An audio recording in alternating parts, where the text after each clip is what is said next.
Welcome back to the channel. Today is my first official video that's not the intro video, and we're going to talk today all about healing, and not just talk about healing, but help you understand how to actually take your life back from trauma. And to do that, one of the first things I want to do is remind you to go watch the intro video so you have some context for who I am and what I'm doing here. But then in this video to explain one of the biggest reasons why people don't make progress beyond sort of talking about trauma or getting a basic understanding of what trauma is, and why they don't progress from there into actually seeing a massive change in their life, to see healing, to see improvement. Unfortunately, a lot of people think that talking about trauma, learning about trauma, what is trauma? Do I have trauma? What are the symptoms of trauma? Most of what I see on YouTube is really talking about trauma, talking about symptoms or coping mechanisms. And of course, that's good, but we need to continue the conversation beyond that if we're going to actually help people have significant improvement in their lives, to actually take their lives back from trauma and all it does to you, because it's far more than just what happened to you. And that's really the tragedy, is that very little of the significance of trauma in your life has to do with the events that spurred all of this, as terrible as they were. Sadly, the worst parts about trauma are the ways that it proliferates itself in our brains, and the way we unwittingly, most often, become complicit in re-traumatizing ourselves in little ways, big ways, in patterns and systems and in behaviors that we struggle to engage in some cases, and behaviors that we struggle to stop engaging in others. So what is trauma? What is this significant step forward in your understanding that we can tackle in this short video?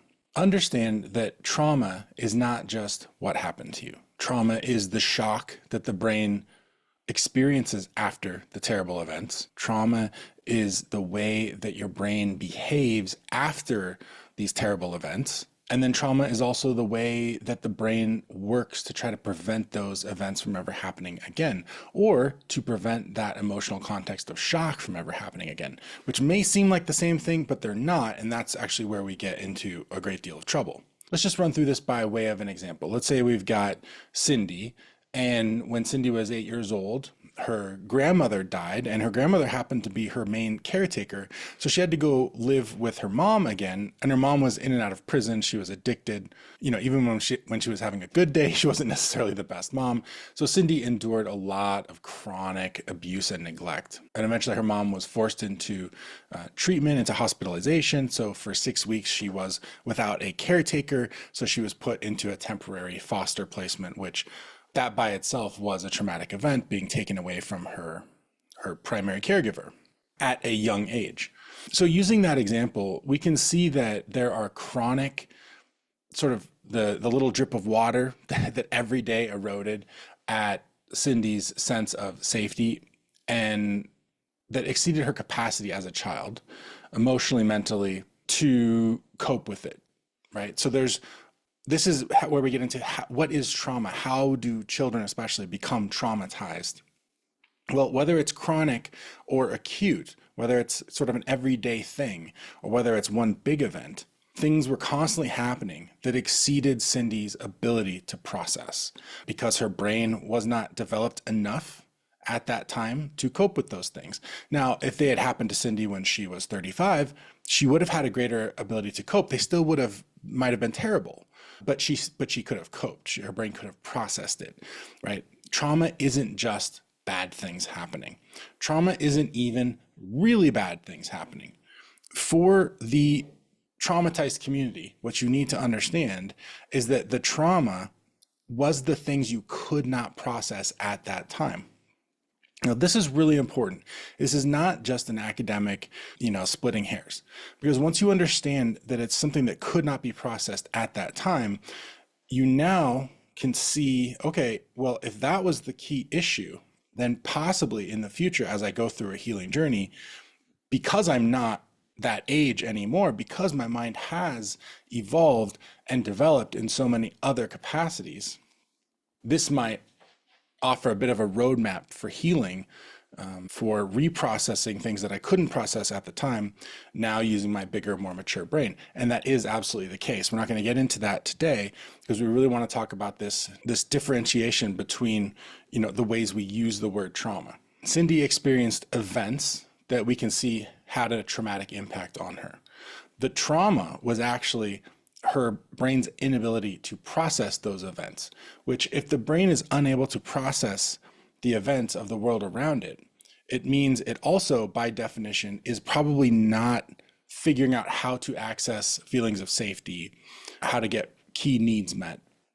So this comes along with a great sense of powerlessness, which once you understand that the human mind is built for survival above everything else, then powerlessness is really the powerlessness to survive, right? The lack of power that we need to survive.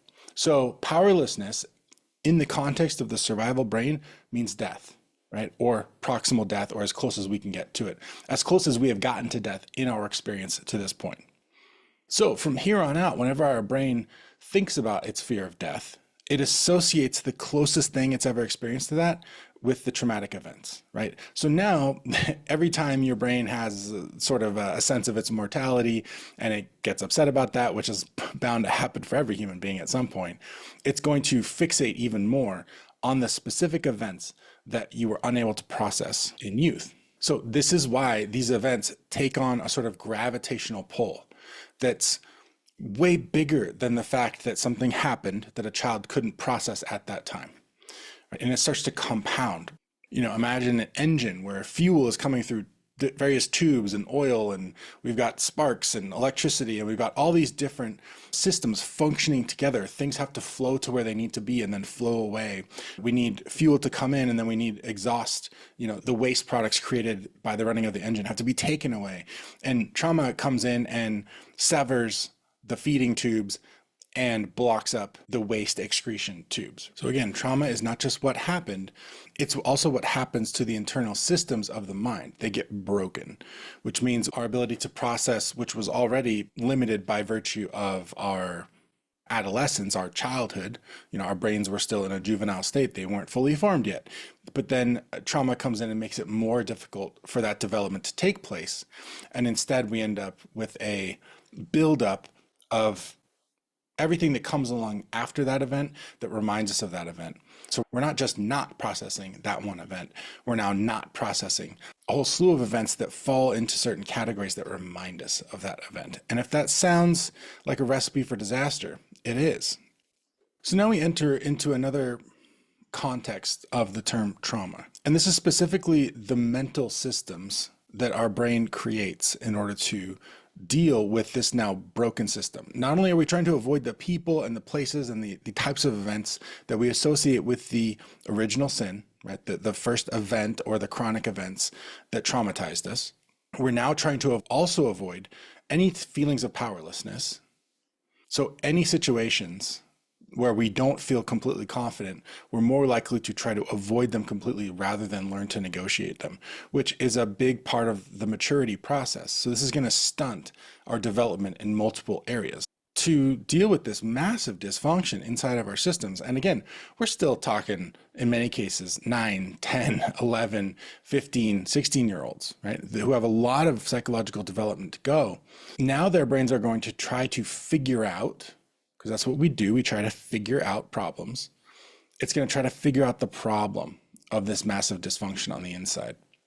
So our feeble cognitive minds, which have not developed very much logical ability yet, start to attack the problem just like NASA scientists trying to figure out in Apollo 13, okay, here's a box full of socks and duct tape, figure out how to make an air filter for a space capsule, many miles away, up in space. Our brains go to work with that same vigor and with equally poor options for, the tools we're going to use to put together a survival system. So as we try to learn how to protect ourselves, we're starting off with a more feeble brain, a more feeble logical capacity, feeble tools, and feeble materials. So we end up coming up with things that kind of work, but not really. I mean, anybody who has developed a survival mechanism over time, you realize that it doesn't actually keep you safe. It sort of keeps up a story about safety. And so the survival mechanisms we erect are really more of little rituals that help us feel safe, that help us create and maintain a story that if we do X, Y, and Z, that if we control X, Y, and Z, we'll be safe, right? If we avoid X, Y, and Z, we'll be safe. So the erection of survival mechanisms, the erection of thought processes, thought patterns, patterns in how we recognize and perceive threats, and how we respond to them. These are our survival mechanisms that characterize so much of the experience of trauma, because these mechanisms expand now to help us interpret everything in life. They become, in so many ways, our personalities. They become our personas, the parts of us that come to the fore in most aspects of life, especially aspects of life where there's any semblance of stress or social anxiety or a lack of confidence in our ability to get our needs met. And for many people who have lived through trauma, these things are so superfluous in their lives that they never really get a chance to find out who they really are. They spend so much of their lives just trying to avoid the things they're afraid of that they never actually get to find out what they really love. They spend so much of their lives trying to be perfect that they're never allowed to just be good enough. This is where we end up learning how to be people pleasers. This is where we learn how to manipulate people to get the things we need, whether it's, big evil manipulation or just, the small everyday ways of trying to control the thoughts and behaviors of other people in order to stay safe and get our needs met. This is where we come up with the ideas that, oh no, I can't do that. I don't do that. I'm not that kind of person. I couldn't do that kind of job, or, oh, I couldn't date that kind of person, or, oh, I don't do that kind of fun thing. I couldn't dance or sing. I can't do anything that I don't already know how to do, right?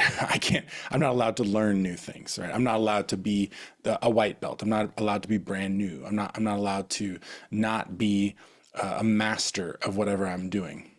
And so this is another key aspect of trauma that you need to understand if you're going to heal yourself from trauma, because you're never going to change what happened to you, right? You can learn what happened to you, and you can, in many ways, accept what happened to you. Meanwhile, you're still saddled with this huge cognitive, emotional, mental, even maybe spiritual apparatus that serves your traumatized brain. And it's very, very tight view of the world. It's fixation on potential dangers that are largely imagined, and the ways that we are programming ourselves to react to those things in ways that, again, avoid danger at all costs. There's very little space in this survival mechanistic way of living for passion, creativity, play, authentic expression. Whether it's authentically expressing who you are at work, as a banker, or authentically expressing yourself as a artist or, pop musician or whatever it is. And it comes out in how you express yourself as a friend, as a partner, as a parent, as a child, as a brother, sister, coworker, whatever it is, right? It just completely robs you of your ability and freedom to be yourself. And it keeps you in this prison that's ostensibly trying to keep you safe. But if you put up enough walls to keep yourself safe, you're eventually going to keep yourself from getting outside of those walls, right? Every brick in the wall that I build to keep the bad things out is a brick in the wall that keeps me in. And when we decide, hey, actually, I would like to go try new things, and then we realize that I tried it, but then immediately I'm back inside the wall. I can't do that, right? We lose confidence very quickly in our ability to try or do new things. Or we realize, like, man, I should have some bad habits around eating. I should eat a lot of junk that I don't need. I'm going to go ahead and let that go.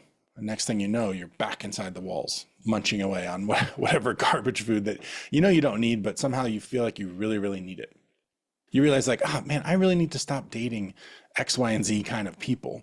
These relationships never work. I realize that they're more about me trying to, I can see codependent tendencies that come out in me with these types of people, or I can see that I just date this kind of person because they're safe rather than what I really need. Or I tend toward people who are constantly stirring up drama, especially the flavor of drama that I feel comfortable being around because it reminds me of youth, most likely.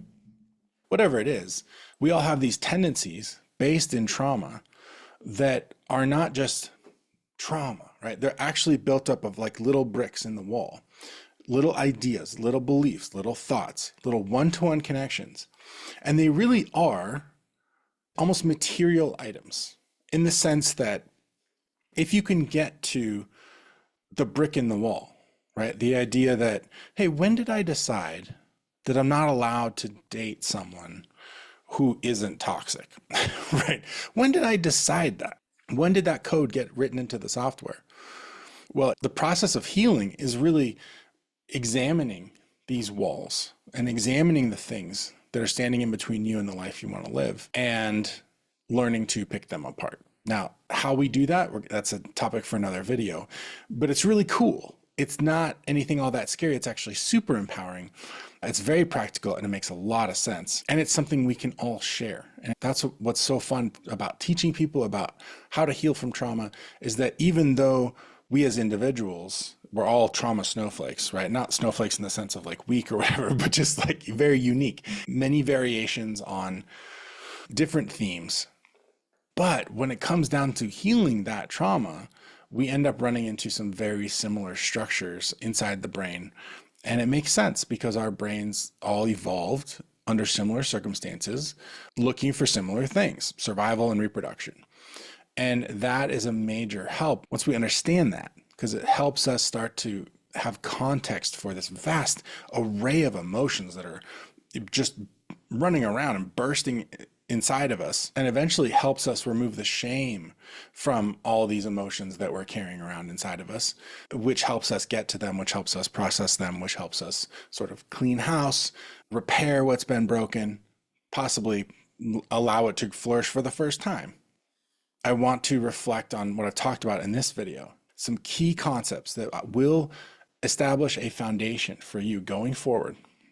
So number one, there's the trauma in the sense of the events that traumatized you, what was done to you, what happened to you, what you endured. There's trauma in that your brain couldn't process what was happening.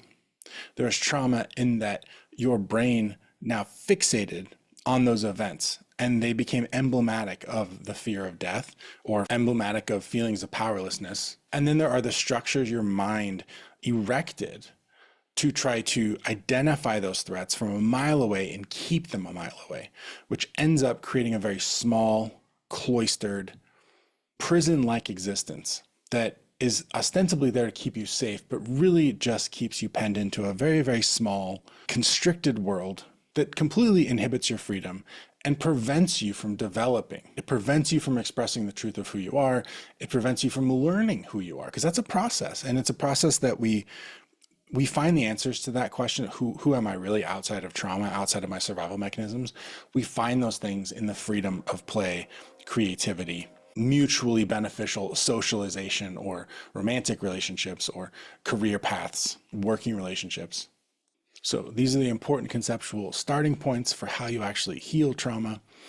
In order to get there, in order to even really begin a significant journey down that path, you have to understand that trauma is not one thing. It has many pieces, it has many facets, and you cannot heal those facets individually until you see them as individual facets. And ultimately, we have ways of healing each of these things, taking very disadvantageous mental frameworks or situations and turning them to our advantage, because we actually do have the advantage, and the healing process is learning where those advantages are and how to utilize them, how to turn the tables. And that does not, just as a foreshadowing, does not require greater self-control or discipline or trying harder. It's not effortful. It's based primarily in acceptance, shifts in awareness, learning to use passive tools rather than active tools. Now that's going to take a lot more explanation, but I've got many more videos to make. If you have questions that would help me direct my next videos, right? If this made sense to you and you're wondering, hey, but what about X, Y, or Z? Ask me that in the comments. These are the things that I will try to attend to in the next videos. If this video helped you out or you found it interesting, please like and subscribe. Let me know in the comments. Thanks for watching, and I'll talk to you soon.